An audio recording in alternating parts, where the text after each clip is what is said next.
and welcome to the Medical Protection Podcast. I'm your host, Dr. Katie Grant, and today I'll be bringing you something new.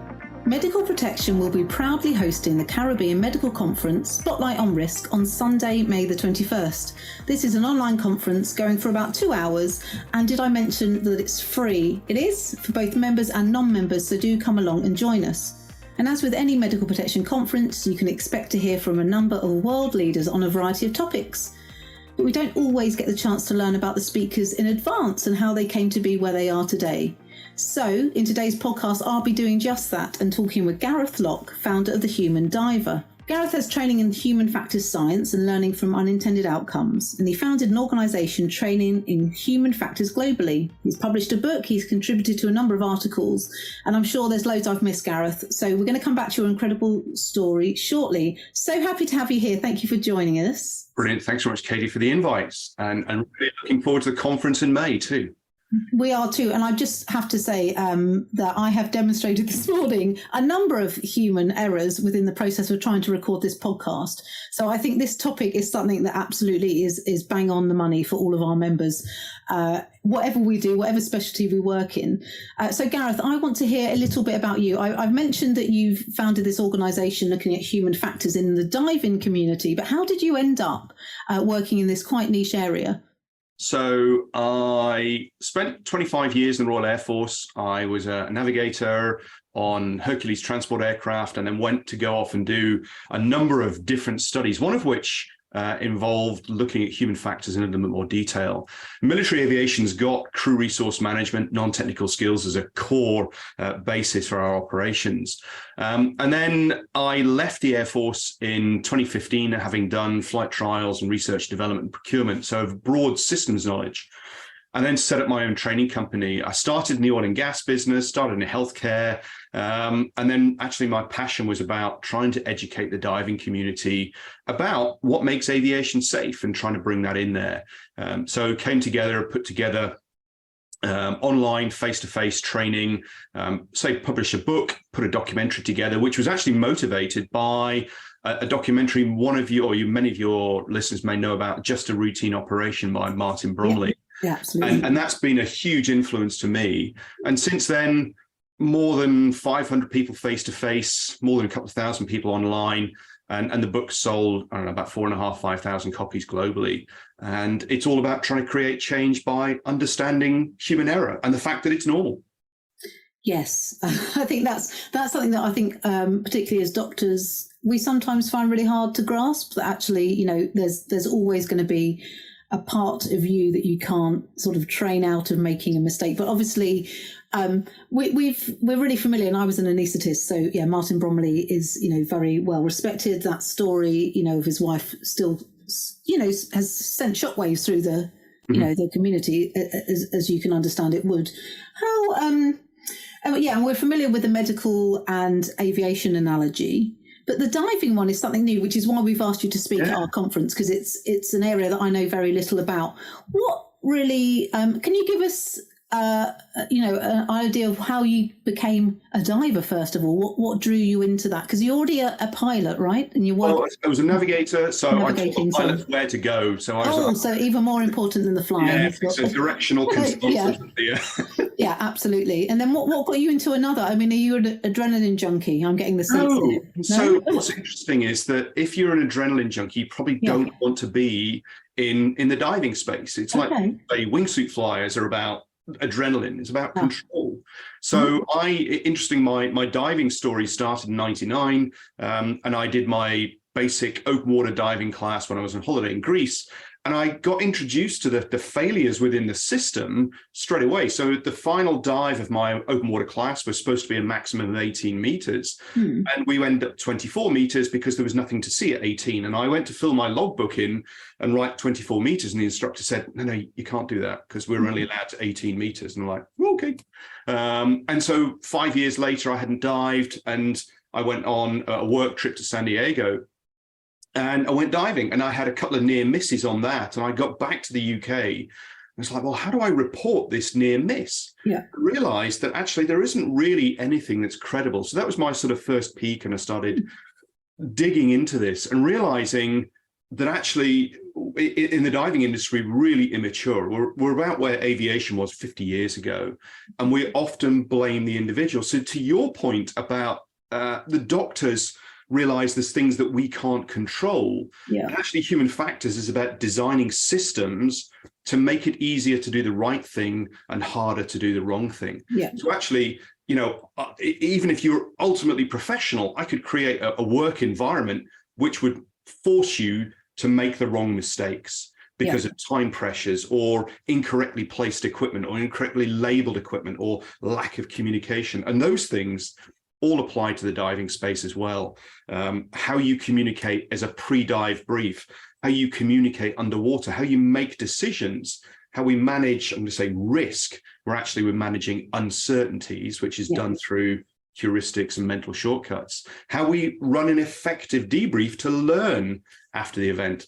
And none of those things are really taught. And so these are system factors that are influencing behaviors at the sharp end. And that's where I'm looking at this, not just at the cognitive level or the machine interface level, but it's also supervisory, organization, cultural learning, cultural behaviors. So you've taken your aviation knowledge, then you've noticed there's this big gap in the safety culture of diving, which again is I've never dived, but it's a surprise to me that there perhaps wouldn't be a structure or like a reporting system. So when you say a near miss, can you give us an idea of what that might mean as a diver? We know what a medical near miss is. So I mean, and actually, it's one of the problems is there is no classification of an incident. Oh, okay. So you end up with this really generic piece that says where there was an increase in risk and it was captured. Now, part of the problem, so as an example, might be somebody runs out of gas or breathing gas at depth. Now, the reporting systems that are in place often classify to the most severe. So a diver could suffer from decompression sickness, which might be caused by a rapid ascent, which might be caused by running out of gas, which might be caused by poor planning or a separation. And so there's no mitigations for when's going on. It's classified as a decompression sickness event, but actually the learning happens way back in time. And so we just say to people, be more careful, pay more attention, don't get bent, don't run out of gas. It's like, okay, those are fairly obvious things. But unless we understand the decision-making processes and the context surrounding it, it becomes very difficult to put preventative measures in place. And the way you've just described that incident obviously sounds very much like the Swiss cheese model we're very familiar with as medics. And that it's very rarely one person, one thing. It's actually a series of events where there are opportunities at each point to make a difference, to prevent the bad thing from happening. But when they all line up, that's when. Okay, so you're persuading me there's a lot to transfer over. So talking about the conference, just to give our listeners a little bit of a teaser about what you might be discussing, we have asked you to look at gap between work as imagined and work done. So tell me about that. What do you mean by that? So there is always a gap between what people think should happen and what actually happens. So as a simple example, I'm, take a diving example. And people can take that into your medical world. I'm thinking about putting a training program together. So I've got some imagination. Now, the brilliant thing about our imagination is we can work in multiple dimensions. Time is not an issue. We often think about great resources we can have. And then we start to codify it. We write it down. So now we have work as prescribed. Now that document set is always going to be different to what I imagined before, because we can't write everything down. And if we did, nobody would read it all. And often when we write things down, we work on optimal conditions rather than realistic conditions, because that's how an organization funds something. Oh, we need these resources.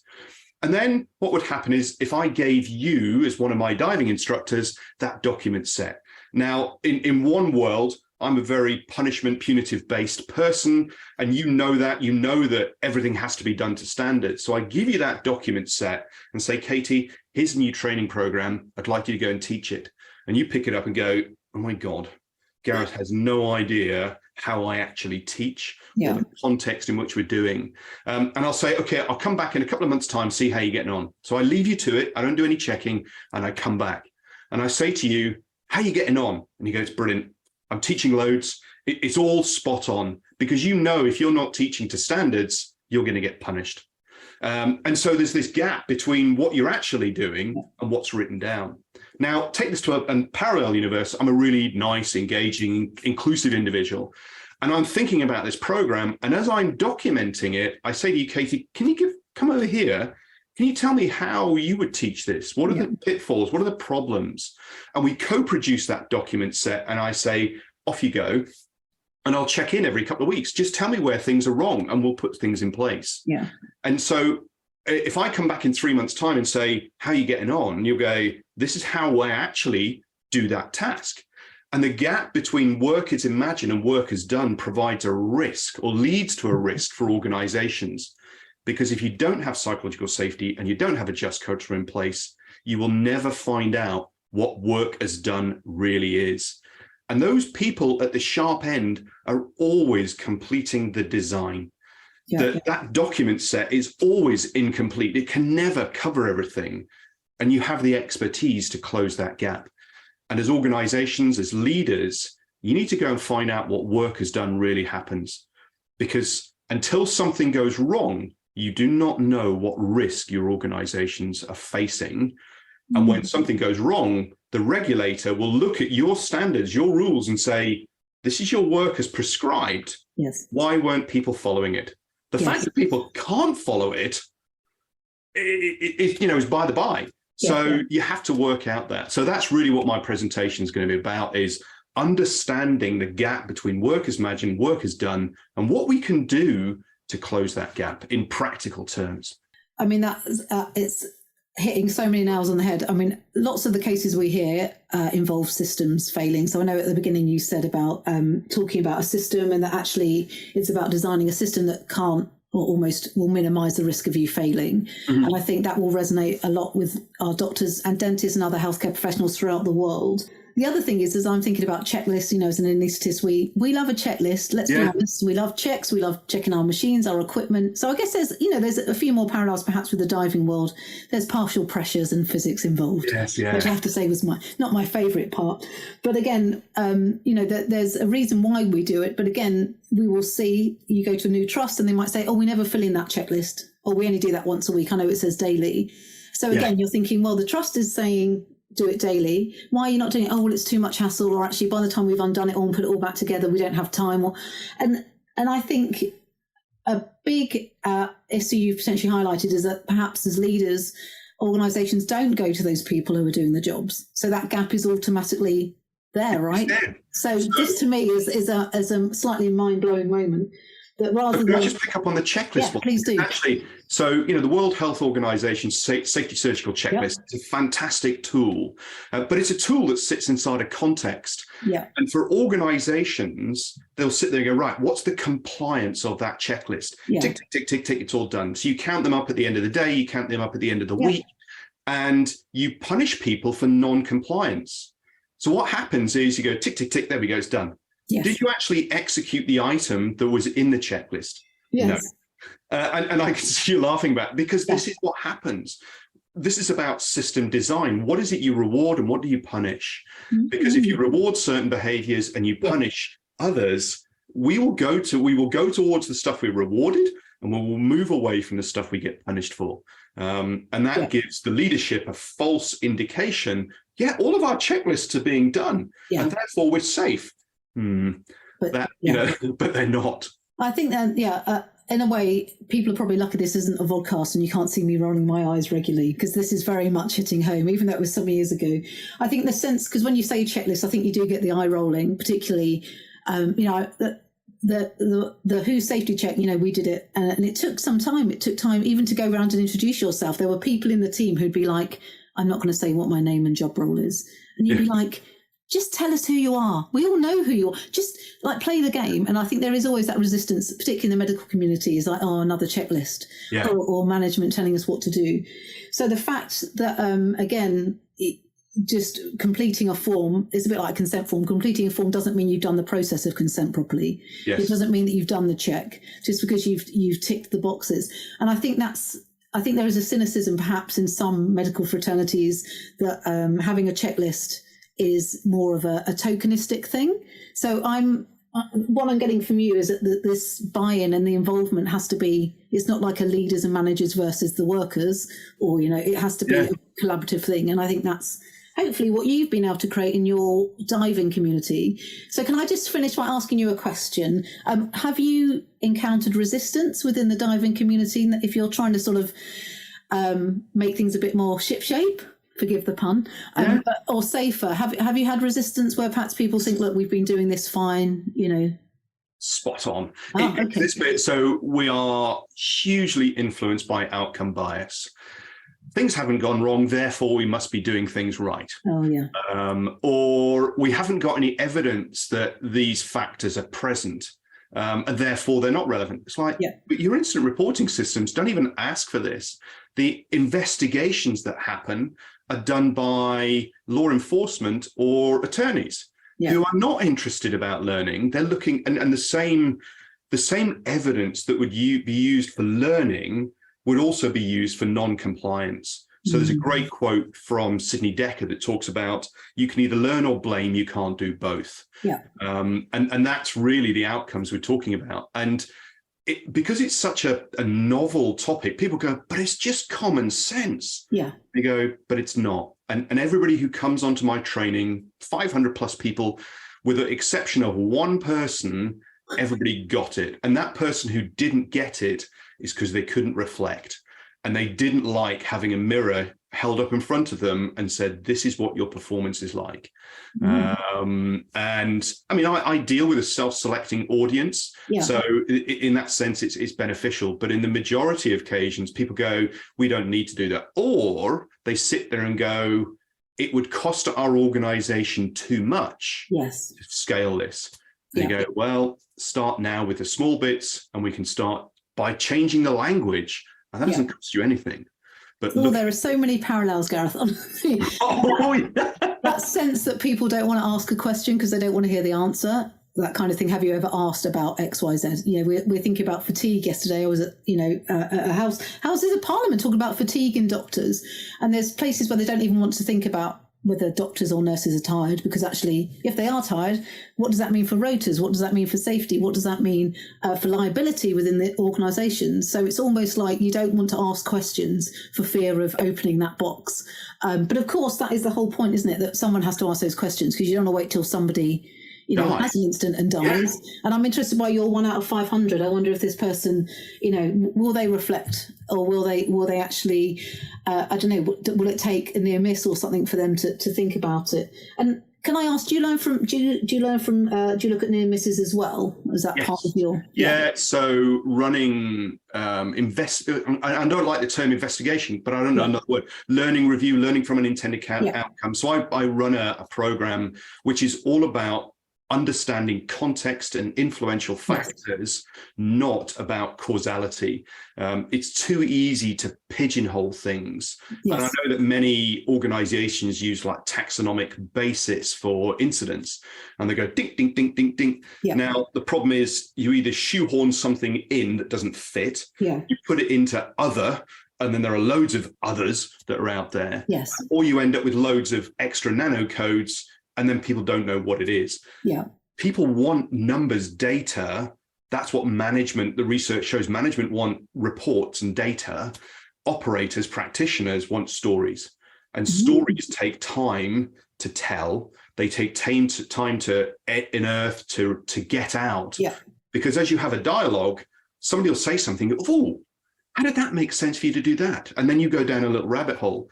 And the learning products that are created need to be for the target audience. So in your domain, it might be for the CEOs or the COOs, is actually, this is what we need to learn from this event. But from the front end practitioner, they have a very different learning bit.